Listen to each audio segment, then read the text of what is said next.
Anime fans அனைவருக்கும் வணக்கம். இன்னைக்கு நம்ம சோலாண்ட் எபிசோட் 144 தான் பார்க்க போகிறோம்.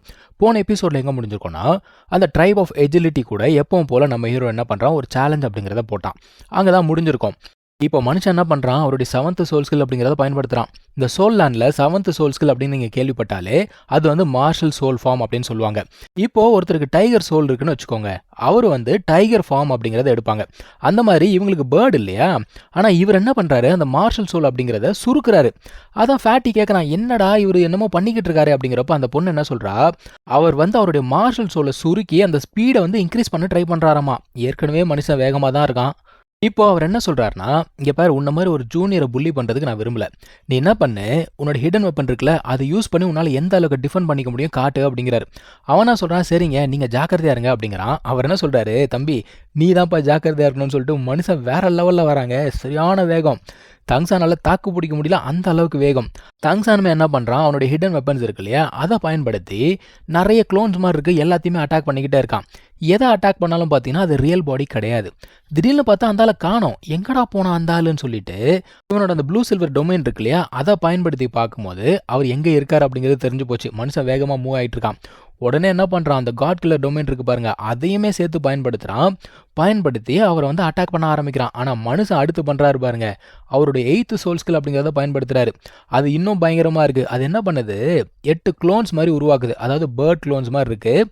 இவனுக்கு இதில் எது உண்மையான பாடின்னு தெரியல. ஆனால் அவர் என்ன சொல்கிறாரு, இந்த 8ல் எது வேணா உண்மையான பாடியாக இருக்கும்பா, பார்த்துக்கோ அப்படிங்கிறாரு.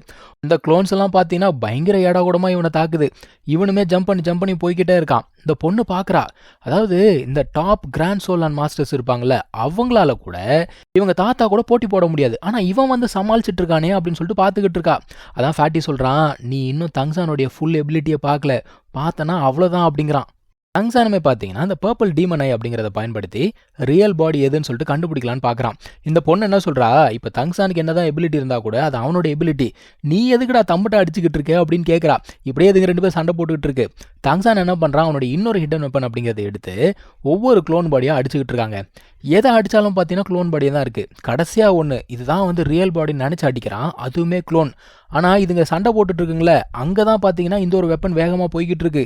எல்லாருமே ஐயோ அப்படின்னு பார்க்குறாங்க. கரெக்டாக அந்த சமயத்தில் நல்ல வேலை ஃபேட்டி காப்பாற்றிட்டான் போல. அந்த ஒரு அட்டாக் இவங்க பக்கமாக வரும்பொழுது ஃபேட்டி என்ன பண்ணியிருக்கான், அந்த பொண்ணை கீழே தள்ளி விட்டுருக்கான். அவனோட முடி மட்டும் லைட்டாக கட் ஆயிருக்கு. ஸோ வேறு எதுவும் நடக்கலை. இப்போ இந்த மனுஷனுக்கு சரியான கோவம். இப்போ ஒன்று என்ன பண்ணுறான் பாருன்னு சொல்லிட்டு பயங்கர வேகமாக போகிறாருங்க. இப்போது தங்சானால் தப்பிக்கவே முடியாது அப்படிங்கிற ஒரு நிலைமை. ஆனால் அந்த இடத்துல என்ன நடக்குதுன்னா, ஷாவோடைய அந்த 6th சோல் ஸ்கில் அப்படிங்கிறது தன்னால் ஆக்டிவேட் ஆகுது. இவன் எதுவுமே பண்ணலை, அதுவே பார்த்தீங்கன்னா ஆக்டிவேட் ஆகுது. இந்த மனுஷன் அந்த செஞ்சுரி மில்லியனியம் சோல் ரிங்கை பார்த்தோன்னா அரண்டு போகிறான். இருந்தாலும் இவரால் பார்த்தீங்கன்னா தங்சானை சுத்தமாக தொட முடியல. தொட்டா கூட இந்த பக்கம் பூந்து அந்த பக்கம் வந்துடுறாரு. என்னடா என்னால் இவனை தொடவே முடியலையே அப்படின்னு சொல்லிட்டு முழிக்கிறாரு. ஆக்சுவலாக தங்சான் இந்த ஒரு ஸ்கில்லை ஆக்டிவேட் பண்ணலை. ஷாவோடைய சோல் இருக்குல்ல, அது வந்து டேஞ்சர் அப்படிங்கிறத சென்ஸ் பண்ணி அதுவே ஆக்டிவேட் பண்ணியிருக்கு. ஸோ தங்சானுக்கு இப்போ ஒரு விஷயம் நல்லா புரியுது, இவருடைய சோல் வந்து எப்போவுமே இவன் கூட தான் இருக்குது அப்படிங்கிறத உணர்ந்த ஒரு தருணம் இதுதான் அவனுக்கு. ஸோ தங்சான் என்ன சொல்கிறான், நான் வந்து சரண்டர் ஆகிடுறேன் அப்படின்னு சொல்கிறான். அந்த மனுஷன் என்ன கேட்குறாரு, ஏன்பா உன்னோட 6th சோல் ஸ்கில் வந்து ரொம்ப ஸ்ட்ராங்காக தானே இருக்குது, ஏன் நீ சரண்டர் ஆகுற அப்படின்னு கேட்கும்போது தங்சான் என்ன சொல்கிறான், இந்த 6th சோல் ஸ்கில் இருக்கு இல்லையா, இதோட பேர் வந்து நத்திங்னஸ் தான். எந்த ஒரு ஃபிசிக்கல் அட்டாக்குமே இவனை வந்து சுத்தமாக பாதிக்காது. ஆனால் இதை வந்து இவன் ஆக்டிவேட் பண்ணல, தன்னால் ஆக்டிவேட் ஆச்சு. இது வந்து ஸ்பீட் ரிலேட்டட் கிடையாது. ஸோ நான் தோத்துட்டேன், நான் ஒத்துக்கிறேன் அப்படின்னு சொல்கிறான். அவர் என்ன சொல்கிறாரு, இல்லைப்பா நானுமே வந்து என்னோட 8th சோல் ஸ்கில் அப்படிங்கிறத பயன்படுத்தினேன். ஸோ நீ வந்து எந்த ஸ்கில் வேணால் யூஸ் பண்ணிக்கலாம்ப்பா, ஒன்றும் பிரச்சனை இல்லை அப்படிங்கிறாரு. அது மட்டும் இல்லாமல் இந்த சண்டை வந்து கண்டினியூ ஆயிருந்ததுன்னு வச்சுக்கோங்களேன், கண்டிப்பாக இவர் தான் தோற்று போயிருப்பார். இப்படியே 2 பேரும் பேசிக்கிட்டு இருக்காங்க. இந்த மனுஷன் வராரு, சரிப்பா விடுங்க, 2 பேரும் எப்படியும் ஃப்ரெண்ட்லியாக தான் பேசிக்கிட்டு இருக்கீங்க, ஒன்றும் பிரச்சனை இல்லை அப்படிங்கிறாரு. இப்போ இவரை தனியாக கூப்பிட்டு போயிட்டு அந்த கிளானில் எப்படியோ ஜாயின் பண்ண வைக்கணும் அப்படிங்கிறதுக்காக இவரை கன்வின்ஸ் பண்ணுறாங்க. அது மட்டும் இல்லாமல் தங்சான் யார், தங்சானோட அப்பா யார் அப்படிங்கிற இன்ஃபர்மேஷன் எல்லாமே இப்போ தான் சொல்கிறாங்க. இவருக்கு பார்த்தீங்கன்னா இதில் ஜாயின் பண்ணணும் அப்படிங்கிற ஒரு ஆசை இருக்குது. ஆனால் இதில் இன்னொரு பிரச்சனை, இந்த 4வது ட்ரைப் இருக்கு இல்லையா, ட்ரைப் ஆஃப் டிஸ்ட்ரக்ஷன், அவர் இவங்களை வந்து ரொம்ப வருஷமாக சப்போர்ட் பண்ணிட்டு இருந்திருக்காரு. ஸோ அவருக்கு எதிர்க்காக எதுவுமே என்னால் பண்ண முடியாது அப்படிங்கிற மாதிரி இவர் சொல்கிறாரு. ஆனால் தங்சான் என்ன சொல்கிறான், நான் வந்து அவரை கன்வின்ஸ் பண்ணுறேன், சப்போஸ் அவர் வந்து ஜாயின் பண்ணிக்கிறேன்னு சொல்லிட்டா நீங்கள் வந்து ஜாயின் பண்ணிக்கிறீங்களா அப்படின்னு சொல்லிட்டு கேட்குறான். இந்த மனுஷனும் ஓகே தான் சொல்கிறாரு. ஆனால் அந்த ஆளை பற்றி உனக்கு தெரியாது, இருக்கிறதுலே ரொம்ப ஸ்டபர்னான ஒரு பர்சன் அவன் தான். அது மட்டும் இல்லாமல் ஹவுத்தியன் ட்ரைப் மேலே பயங்கரமான கோவத்தில் இருக்கக்கூடிய ஒரு ஆளும் அந்த மனுஷன் தானா. ஸோ அந்த ஆளை கன்வின்ஸ் பண்ணுறதுலாம் அவ்வளோ ஈஸியான விஷயம் கிடையாது அப்படிங்கிறாரு. தங்சான் என்ன சொல்கிறான், அதெல்லாம் என்கிட்ட விட்டுருங்க, நான் பார்த்துக்கிறேன் அப்படிங்கிறான். இப்போ இவங்க என்ன சொல்கிறாங்க, சரிப்பா அப்படியே அந்த நாளைக்கு தான் வரான், அது வரைக்கும் நம்ம கொண்டாட்டமாக இருக்கலாம், வா போகலாம் அப்படின்னு சொல்லிட்டு உள்ளுக்குள்ளே போகிறாங்க. இப்போ ஃபேட்டி வந்து கேட்குறான், டேய் அது என்னடா ஸ்கில்லு அப்படின்னு கேட்குறான்.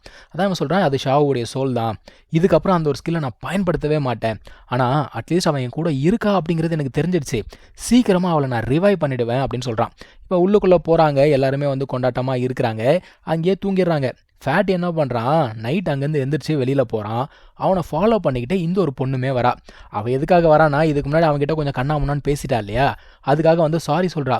இவனுமே அப்படியே பார்த்துக்கிட்டே இருக்கான். அதான் அவன் கேட்குறான், டே என்னடா அப்படின்னு கேட்டா, இல்லை உன்னை மாதிரி ஒரு அழகான பொண்ணு என்கிட்டலாம் பேசுகிறதே பெரிய விஷயம், நீ சாரியெல்லாம் கேட்குறியே அப்படிங்கிறான். எப்படி பார்த்தாலும் இவ வந்து அந்த சீஃபோட பேத்தி தானே, ஸோ ஒரு நோபல் பேக்ரவுண்டில் தான் வரா. அதான் அவன் சொல்கிறான், உன்ன மாதிரி ஒரு நோபல் கேர்ள் என்கிட்ட பேசுவியா அப்படின்னு கேட்குறான். அவன் என்ன சொல்கிறா, நோபலா, இத்தனை வருஷம் என் தாத்தா பட்ட பாடெல்லாம் எனக்கு தான் தெரியும். ஏன்னா இவங்க ட்ரைப் ஆஃப் எஜிலிட்டி அப்படிங்கிறதுனால இவங்ககிட்ட ஸ்ட்ரென்த்து கிடையாது. நிறைய ட்ரைப் கிட்ட அவர் போய்ட்டு லிட்டரலாக வந்து பிச்சை எடுக்காத குறை. அதான் அவன் சொல்கிறா, நாங்கள் எவ்வளோ கஷ்டப்பட்டோம் தெரியுமா அப்படிங்கிறா. இந்த மார்ஷல் சோலால் இருக்காங்க இல்லையா, அப்பப்போ நிறைய சப்சிடிலாம் கொடுப்பாங்களாம். ஆனால் இவங்க அதெல்லாம் ஏற்றுக்கிட்டது கிடையாது. ஏன்டா அப்படின்னு கேட்டால், இவங்க இந்த பாவப்பட்ட நிலையில் இருக்கிறதுக்கு காரணமே அவங்க தான். அப்போ அவங்க சப்சிடி எனக்கு எதுக்கு, கண்டிப்பாக ஒரு நாள் என்னோடய கிளானை வந்து நான் வேறு லெவலுக்கு கொண்டு வருவேன், பார்த்துக்கிட்டே இரு அப்படிங்கிறா. இவன் அப்படியே அண்ணாந்து பார்க்குறான். ஏன் அந்த மாதிரி பார்க்குற, எனக்கு அந்த எபிலிட்டியில் நினைக்கிறியா அப்படின்னு கேட்குறா. அவன் என்ன சொல்கிறான், இல்லை அப்படிலாம் கிடையாது, என் கூட வந்து இன்னும் ஃப்ரெண்ட்ஸ் ஒரு 4-5 பேர் இருக்காங்க, அவங்களுக்குமே நிறைய கோல்ஸ் இருக்குது, நிறைய கனவுகள் இருக்குது, அதை அச்சீவ் பண்ணக்கூடிய கரேஜ் இருக்குது அப்படின்னு சொல்லிக்கிட்டு இருக்கான். அதான் இவன் கேட்குறா, சரி உனக்கு எந்த கோலுமே இல்லையா அப்படிங்கிறப்போ இவன் அப்படியே பார்க்குறான். எனக்கா கோலா, எனக்கு அதெல்லாம் இல்லை ஆத்தா, எனக்கு வந்து நிம்மதியாக சந்தோஷமாக இருந்தால் போதும், வேறு எதுவுமே எனக்கு கோல் கிடையாது, ஆனால் என் ஃப்ரெண்ட்ஸுக்கு ஏதாவது பிரச்சனைனா கண்டிப்பாக நான் முன்னாடி வந்து நிற்பேன் அப்படின்னு சொல்கிறான். இப்படியே பேசிக்கிட்டு இருக்கும்போது ஃபேட்டிக்கு என்ன தோணுச்சுன்னு தெரில, அந்த பொண்ணுக்கிட்ட நெருங்கி போகிறான். அவன் என்ன பண்ணுறா, அவன் மூஞ்ச பூச்சி தள்ளி விட்டுறா.